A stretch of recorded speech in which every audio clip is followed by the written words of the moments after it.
O Tanjobi omedetou gozaimasu. Isto é japonês para parabéns. O Observador faz 12 anos e, em vez de bolo, oferecemos uma visita ao Japão com a Pinto Lopes Viagens. Assine por apenas 39,90€ e habilite-se a ganhar.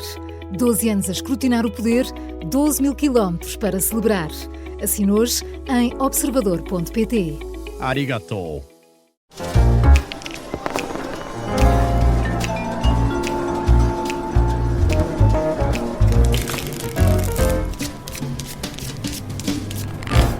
Fora do Baralho, na Rádio Observador, que reúne os ases do comentário, Susana Peralta, Luís Aguiar Conraria, Jorge Fernandes e Nuno Garopa.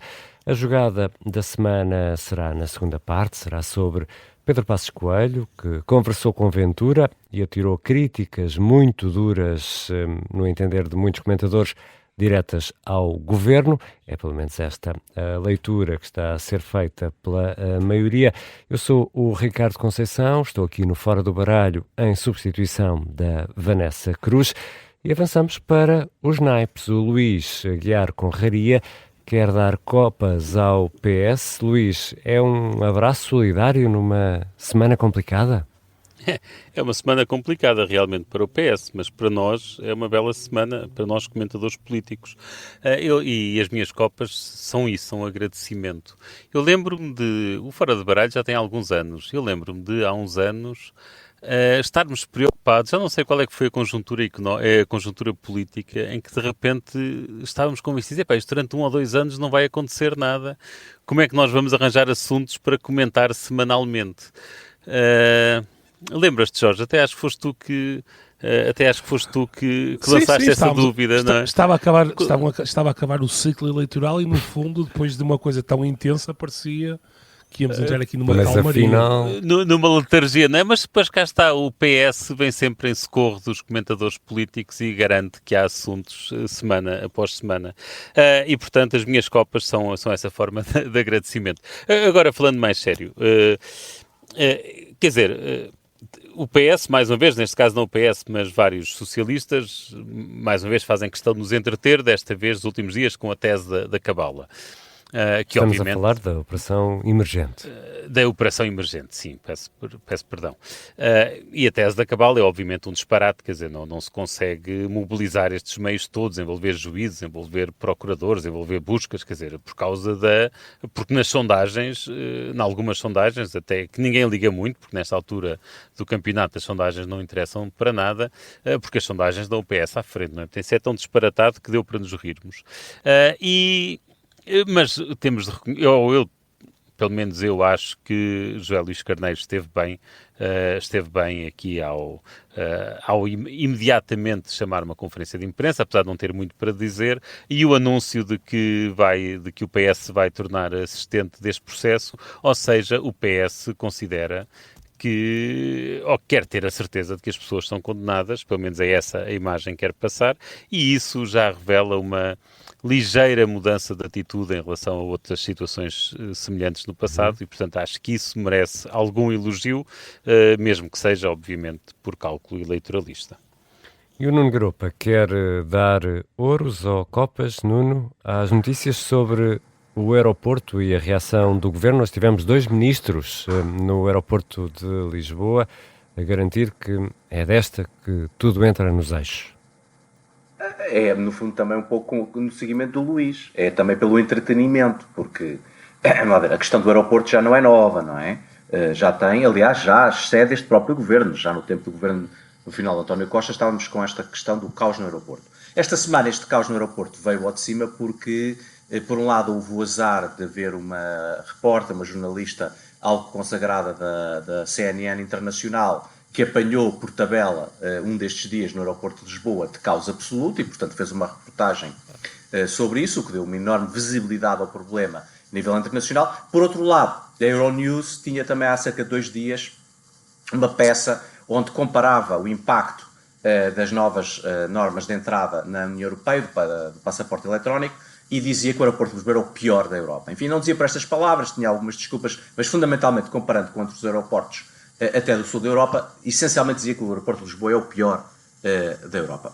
A reação inicial do governo foi obviamente aquela que se esperava, que é culpar a União Europeia, E é uma reação que até se percebe do ponto de vista tático, quer dizer, as pessoas que estão a sofrer esta situação de caos no aeroporto, em 95% não votam em Portugal, portanto não são eleitores da AD, nem eleitores potenciais da AD, portanto porque é que a AD havia de perder tempo com este assunto. E foi-se um pouco a reação. Carlos Moedas teve uma reação um pouco diferente, que seria suspender o controle de passaportes eletrónicos ao fim de semana, que tem alguma duvidosa legalidade, porque isto não se pode fazer sem autorização da União Europeia, mas é possível que a União Europeia até viesse a autorizar isto, dada a situação de caos, mas é evidente que o Governo percebeu que isto tem consequências no turismo. Isto tem consequências muito más no turismo, o país vive do turismo, e portanto isto é uma situação muitíssimo importante, e portanto os ministros saíram para vir dizer que é agora que o assunto vai ser tratado. Não tenho grande esperança, como utilizador frequente do aeroporto da Portela, não tenho grande esperança que isto veja a ser remediado agora, mas enfim, ficam estas copas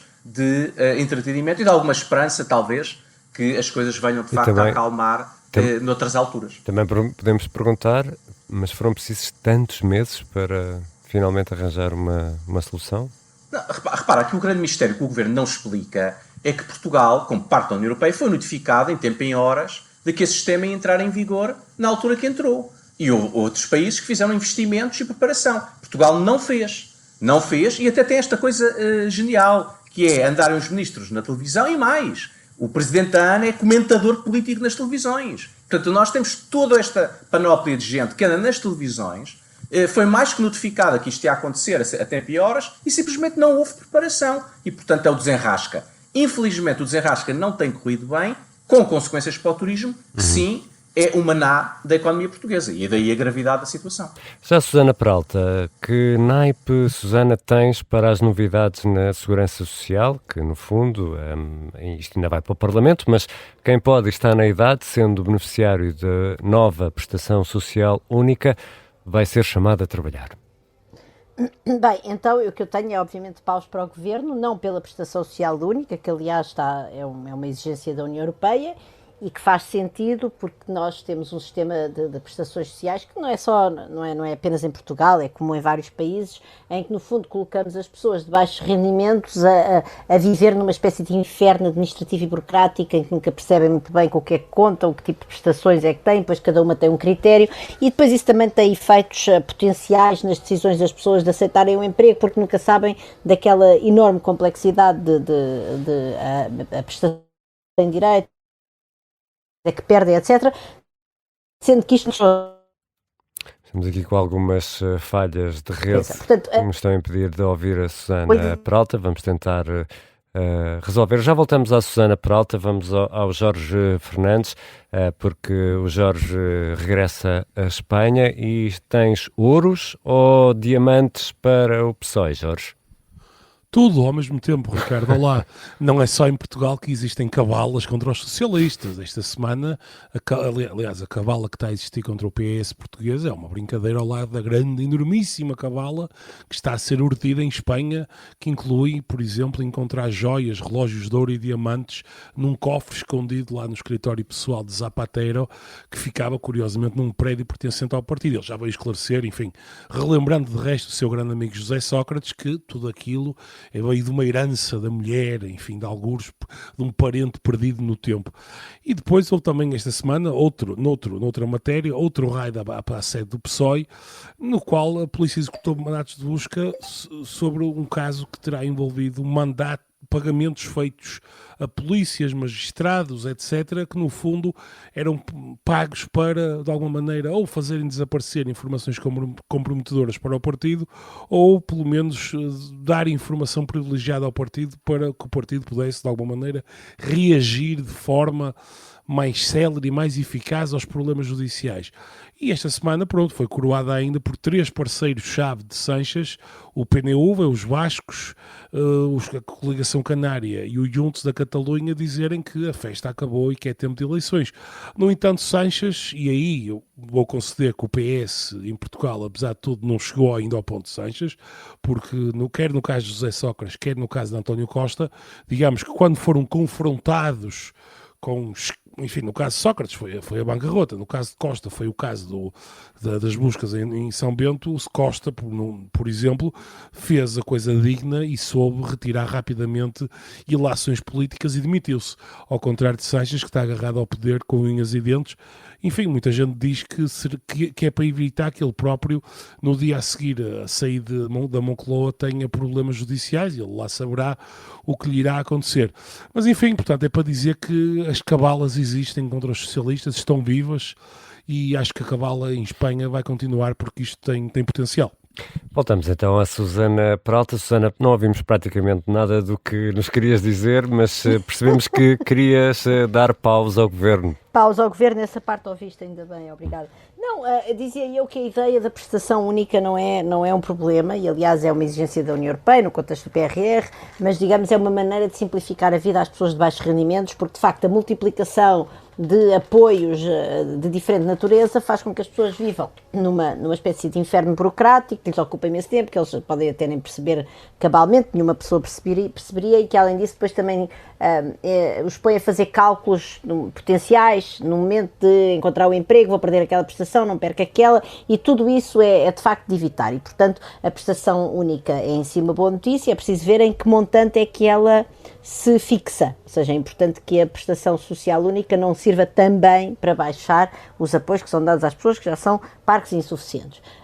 Agora, onde é que está o problema? É que de facto esta reforma recupera uma lógica corretiva da pobreza, que é uma lógica, aliás, que tem as suas origens intelectuais nas casas de trabalho da Inglaterra vitoriana, a verdade é essa, porque repara, as obrigações, já há uma obrigação de formação, que é aceitável, desde que seja feita de maneira empoderadora e que seja em conjunto com as pessoas e que tenha em conta o seu efetivo quadro de vida. Já há uma obrigação de trabalho, para, portanto, aceitar e realizar trabalho e emprego conveniente, demonstrar que procura trabalho pelos próprios meios, o que também faz algum sentido para pessoas que estão em idade ativa, porque nós sabemos que estas pessoas que caem na pobreza muitas vezes se desligam por motivos vários do mercado de trabalho, ou têm relações demasiado incertas com o mercado de trabalho, portanto, e muitas delas já agora são pobres e trabalham, e portanto aí o critério está preenchido por definição. Mais uma vez, é preciso ver como é que estes critérios são implementados, portanto eles podem ser empoderadores, libertadores e de facto ajudarem as pessoas a recuperar algumas das competências que perdem por estar na pobreza e por estarem desligados do mercado de trabalho,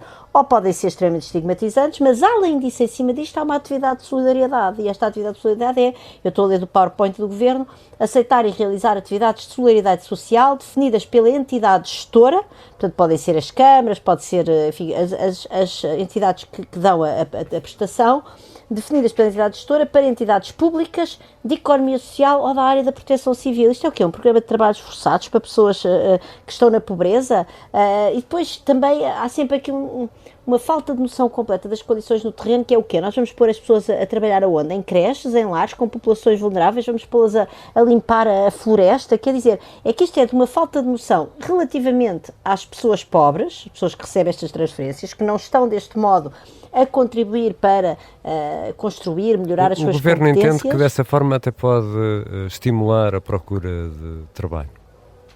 A procura de trabalho, como assim? Por parte destes beneficiários, não é?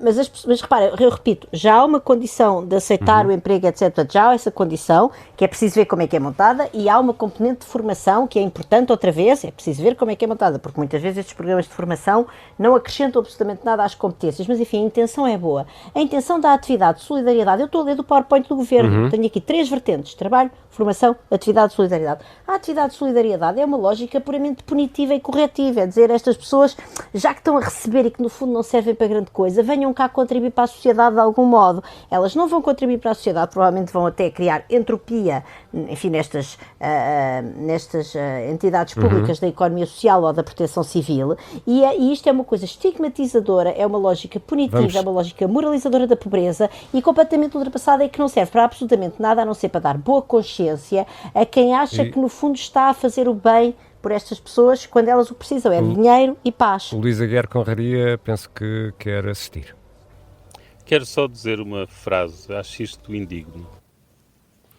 E fica dita a frase do Luís Aguiar Conraria. Já vamos regressar a este Fora do Baralho. Fica também o desafio aos ouvintes para partilharem pensamentos ou perguntas para o episódio extra de domingo, em que um dos membros do painel responde aos comentários que nos chegam dos nossos ouvintes. É muito fácil, basta enviar um e-mail para foradobaralho@observador.pt. Este fim de semana a resposta cabe ao Nuno Garopa.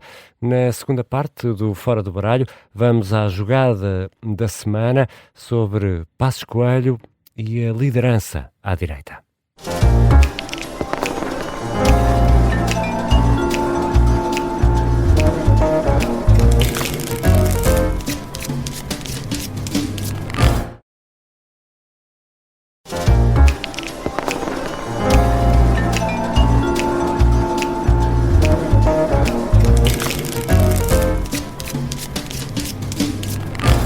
Segunda parte do Fora do Baralho, com Luís Aguiar Conraria, Jorge Fernandes, Susana Peralta e Nuno Garopa. Eu sou o Ricardo Conceição e esta semana tivemos declarações tonitruantes de Pedro Passos Coelho, com palavras duras, daquelas que magoam. Luís Aguiar Conraria, o destinatário era mesmo o Governo? É a única interpretação razoável. E Passos Coelho teve a oportunidade de desfazer qualquer potencial equívoco hoje, não é? Quando foi interrogado sobre isso, e fez-se de sonso a dizer que não queria entrar em labirintos e, portanto, na minha opinião, validou essa interpretação. Portanto, da parte que me toca, no resto do debate, vou tratar esse assunto como um facto. Ele estava-se a dirigir a Montenegro e chamou Montenegro de prostituto sem caráter, o que é uma linguagem absolutamente destemperada, perfeitamente descabida, ainda mais para um ex-primeiro-ministro. Quer dizer, outro dia, quer dizer, até o Chega me conseguiu chocar outro dia, quando um deputado se pôs a chamar parvo a outro deputado do PS em debate. Quer dizer, este nível de insulto de Passos Coelho é uma coisa que até para os padrões do Chega é excessivo. E é lamentável. E é lamentável porque da próxima vez que o Chega usar uma linguagem completamente destemperada, vão poder dizer, vejam que o ex-primeiro-ministro ainda usou uma linguagem pior. Nuno Garopa, achas também que o destinatário era o Governo? Já ouvimos outras opiniões que, lendo ou ouvindo Pedro Passos Coelho na declaração que fez, dizem que, no fundo, isto é um chapéu que encaixa em todos os populistas e em vários partidos e em vários protagonistas. Não, penso que essa leitura é uma leitura que tenta de alguma forma amenizar, mas não tem muito sentido, porque André Ventura estava na sala e exatamente o que o ex-primeiro-ministro estava a falar entre a cópia e o original. Portanto, se a cópia também é um prostituto sem caráter, então o que será o original? Um prostituto sem caráter, portanto não faz sentido. Quer dizer, a frase não faz sentido não sendo atribuída a outra pessoa que André Ventura.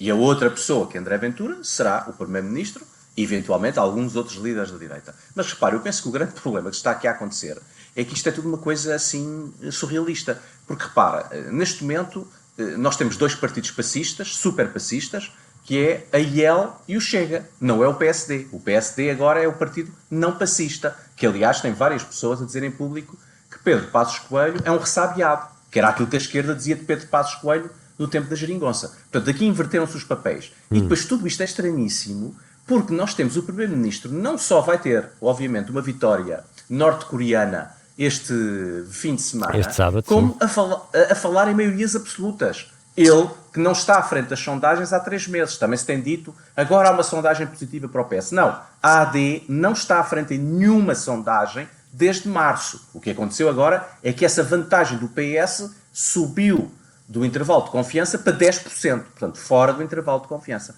Portanto, isto é surrealista. O Primeiro-Ministro fala em maiorias absolutas e tem votações norte-coreanas no PSD, com o CDS a dizer que apoia e que adora Luís Montenegro.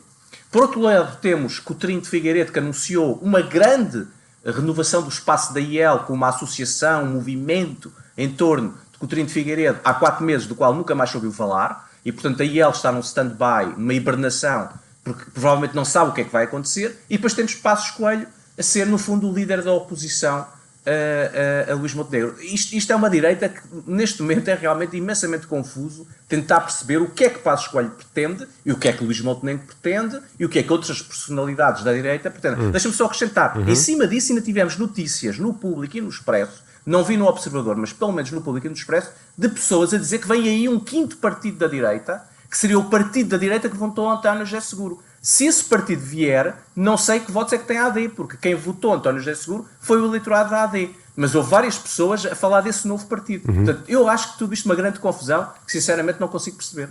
Vou recorrer à Susana Peralta, que é uma médio... Eu não estou disponível para fundar nenhum partido de direita. Mas és uma médio de renome. Afinal, o que quer Pedro Passos Coelho, Susana? Eu acho que ele quer que nós estejamos aqui a falar dele e pelo menos aí é bem sucedido.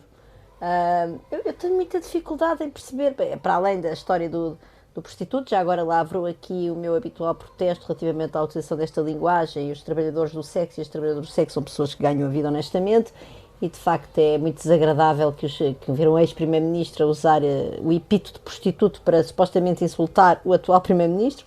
Para além do que o Luís já disse, ele quer que a gente fale dele, quer dizer, o que é que ele quer? O que é Pedro Passos Coelho? Ele quer ir a eleições? Se ele quer ir a eleições, quer dizer, não sei muito bem que poder é que ele tem para causar eleições, mas se ele quer ir a eleições, eu recordo-lhe que o primeiro-ministro atual também quer ir a eleições para ter uma maioria absoluta, portanto vai ser difícil que ele consiga correr com Luís Montenegro, parece-me, num cenário de haver eleições que também não se vislumbra num futuro próximo. Ele quer tomar de assalto o PSD, então porquê é que ele não se candidatou agora ao Congresso, às diretas, sei lá o que é que vai haver agora no próximo mês? Não se percebe também muito bem, não é? Quer dizer, quer ir a jogo, vá a jogo, não é? E depois, quer dizer, andou a dizer mal por causa do Ventura, da história das pensões, quando o Ventura quis baixar a idade legal de reforma, e agora, afinal, continua a ser a pessoa que realmente quer fazer esta grande união da direita e aparece naquela cena completamente grotesca, completamente encenada, mas de uma maneira super artificial, daquela conversa que as pessoas estão impacientes e tal. Eu tenho muita dificuldade em perceber o que é que ele quer. Quer dizer, ele quer, obviamente, morder as canelas a Montenegro e fazer que Montenegro se sinta atingido. Mas depois disso, qual é a segunda derivada? Qual é o objetivo desses ataques? Não percebo muito bem qual é o objetivo, sinceramente. Jorge? Eu acho que a pessoa que melhor caracterizou esta intervenção de Passos Coelho foi o Presidente da Câmara do Porto, que também é comentador, claro. Nenhum político que se preza, ou aspirante a político que se preza em Portugal, é comentador. Nós aqui, acho eu pelo menos, ninguém quer ser político. Somos só mesmo comentadores. Depois também fazemos uma perninha na universidade, mas enfim, aqui somos mesmo comentadores. Mas quer dizer, Pedro Duarte... Por isso é que vocês são fora do baralho. Por isso é que somos fora do baralho, precisamente. E não, Pedro Duarte disse aquilo que é absolutamente evidente. Passos Coelho, o que alimenta Passos Coelho é um enorme azedume. E o problema é que Passos Coelho foi... De 2015 aconteceu o que aconteceu e, portanto, é público e notório. E Pedro Passos Coelho, desde 2015, acha que tem uma espécie de direito divino, digamos, quase espírito, ser uma espécie de guru espiritual da direita portuguesa. Direito esse que, de resto, foi alimentado durante anos por largas fatias da opinião publicada em Portugal, que deviam, em Passos Coelho, uma espécie de Dom Sebastião para a direita portuguesa, e porque Pedro Passos Coelho achou que, no fundo, de 2011 a 2015 não tinha tido a oportunidade de implementar aquilo que ele acha ser o seu programa político. No fundo, ele governou condicionado por um programa externo que tinha sido chamado pelo Partido Socialista, etc., e que depois os portugueses não só o recompensaram dando-lhe a vitória nas eleições, como depois houve, digamos, aquela facada nas costas da geringonça, que é uma interpretação perfeitamente legítima. Agora, Passos Coelho, é evidente o que aconteceu e é humano se percebermos que ele nunca conseguiu recuperar completamente a ideia de que foi afastado da política daquela maneira, naquele contexto, especialmente depois daqueles anos que passaram e que foram de facto anos muito difíceis e nos quais Pedro Passos Coelho teve uma atuação em momentos positivos, em momentos negativos, mas enfim, foi certamente dos momentos mais difíceis da vida política portuguesa desde o 25 de Abril. E, portanto, Passos Coelho, desde essa altura, em momentos com menor ou maior intensidade, tem estado sempre assim a rondar e agora crescentemente. E eu acho que ele está cada vez mais, não só a aparecer mais vezes, mas a cada intervenção que passa está-se a tornar mais azedo, mais mal educado. Esta intervenção foi de uma má criação absolutamente grotesca, quer dizer, é inenarrável. Alguém que pretende ter, inclusive, esta ideia de estadista que Passos Coelho e alguns dos seus apaniguados que andam por aí, pelos jornais, pelas televisões, que pintam dele como um estadista, etc. É indigno utilizar este tipo de linguagem, embora eu acho que Montenegro é um primeiro-ministro absolutamente medíocre e não vai fazer nada por Portugal. Agora, eu acho que Passos Coelho está-se a aproximar um momento, muito rapidamente, em que tem duas hipóteses. Ou escala, digamos, a incontinência verbal a um ponto tal que perde qualquer réstia de credibilidade que ainda tenha, ou então ganha coragem, não é? Mas ele já nem tem nada para escalar. O quê? Em vez de dizer prostituto, usar o vernáculo? Não sei. Já nem dá para escalar. Pá, isto é de loucos. Pá. Mas quer dizer, eu vou mesmo acabar.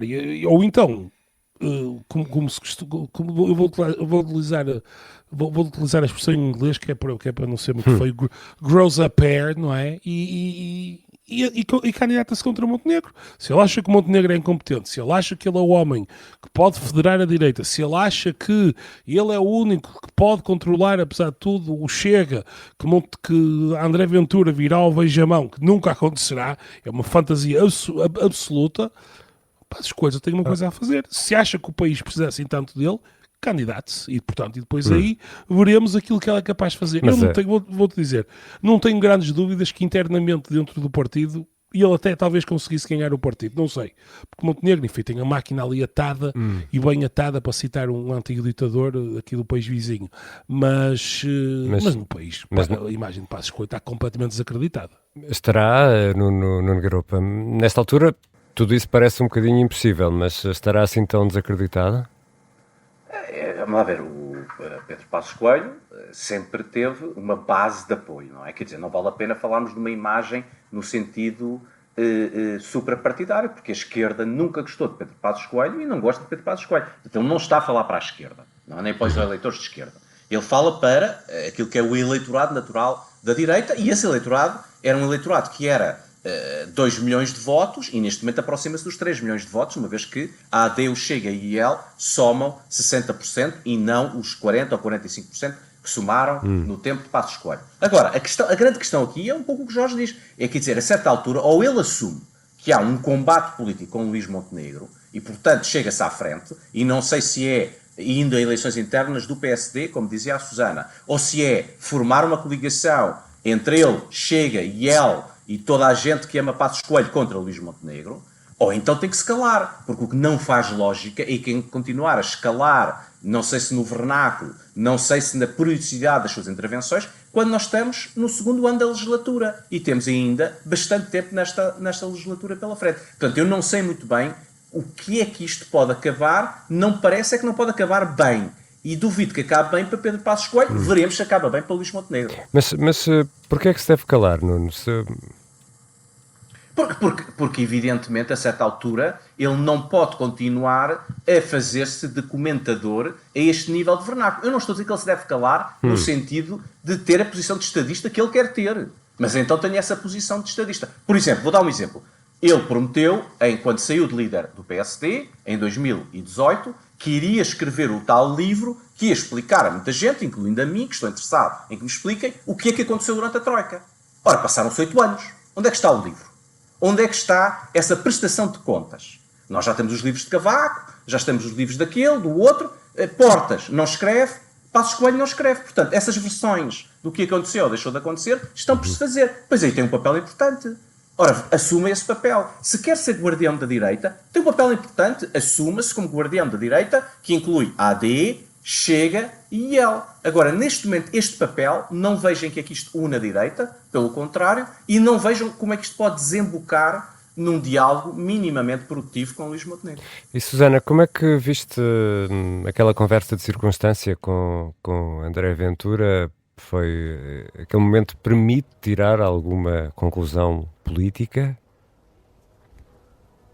Que Passos Coelho é péssimo em encenar encontros fortuitos. Eu recordo aqui aquele momento épico em que o presidente Marcelo salvou duas jovens numa praia, julgo que era uma praia algarvia, em que por acaso, e realmente toda a gente acredita que era por acaso, estavam lá umas câmaras de televisão e aparece o nosso ex-presidente Marcelo, mas que será para sempre presidente Marcelo, nos seus banhos diários, e acaba então a ajudar as duas jovens a sair da água onde estavam, enfim, ligeiramente atrapalhadas.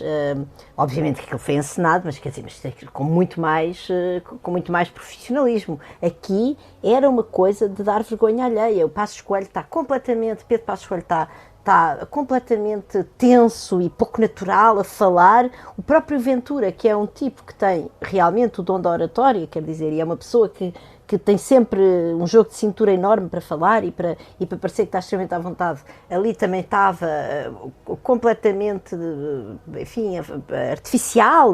Não, aquilo foi uma coisa completamente confrangedora, e depois houve aquele debate entre as pessoas, como é que é estar impacientes ou... Não era, enfim, havia ali uma questão semântica muito importante entre os dois adjetivos utilizados. Eu achei aquilo mesmo patético. Mas, Luís... Impacientes ou insatisfeitas, acho eu. Luís... Era isso, entre impacientes e insatisfeitas. Mas eu, pessoalmente, estou mais impaciente que ele desapareça, que ele desampare a loja, do que propriamente insatisfeita, porque, apesar de tudo, vou-me divertindo. Luís Aguiar Conraria, mas Ventura ali parece que estava à espera de um ralhete que acabou por não acontecer, ou não tiveste essa sensação? Pois, essa da parte que me toca, não me interessa, quer dizer, eu aqui avalio mais o Passos Coelho do que Ventura. Sim, o Ventura também estava ali pouco à vontade, notava-se isso. Agora, se aquilo foi encenação ou não, eu alinho um bocadinho com a Susana Peralta e acho que foi encenação, e nesse caso ele estaria à espera da conversa que foi. Mas o que me chama a atenção naquela conversa foi o que Passos Coelho não disse. Numa conversa daquelas, fortuita, o normal era ele ter dito: opá, então como é que tu agora saíste com aquela das pensões, de baixar a idade da reforma e queres aumentar as pensões? Não achas que é necessário seres mais responsável nas tuas propostas para ganhares credibilidade? Essa seria uma conversa que me pareceria normal. Assim, de estar a dizer que as pessoas estão impacientes à espera de reformas, quer dizer, as pessoas estão impacientes à espera que a idade da reforma baixe, aquilo pareceu-me tudo bastante ridículo, sim. Posso só fazer aqui uma nota em relação às aspirações de Passos Coelho? Eu queria há bocado ter dito isso. Eu acho que Passos Coelho perdeu o seu momento, que foi, ele não teve o golpe de asa. Ele não teve o golpe de asa de quando o Ricardo Rio saiu da liderança do PSD. Rui Rio. Ele não Rui Rio. Desculpa, o Ricardo Rio é o ex-presidente da Câmara. Agora estava a pensar em Braga. Mas... peço desculpa. Quando Rui Rio saiu, ele não teve o golpe de asa de perceber que aquele era o momento dele.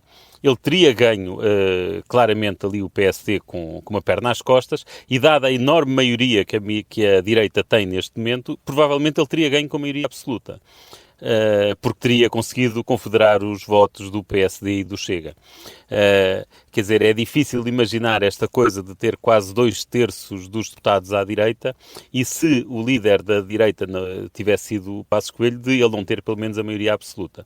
Agora, eu acho que o azume dele se calhar vem daí. É de perceber que, ou seja, já não vem de 2015, vem de se olhar a si próprio e perceber que lhe faltou o golpe de asa de ter a iniciativa de chegar à frente na altura certa. Agora é tarde, penso que agora não tem hipóteses. Jorge, concordas com isto? É tarde? É que há muitas pessoas que continuam a ver em Pedro Passos Coelho não só a salvação do país, como da direita. Deixa-me só dizer-te uma coisa, antes de passares ao Jorge. Sim. Se isso acontecer, isso é a salvação da esquerda. Jorge. Isso é verdade. Não, mas há uma rábula que a Joana Marques faz, que faz muito bem, em que ela, da altura, está a gozar com, já não sei exatamente com quem é que é, mas depois há aqui ela faz uma pergunta retórica, mas quem é essa toda a gente?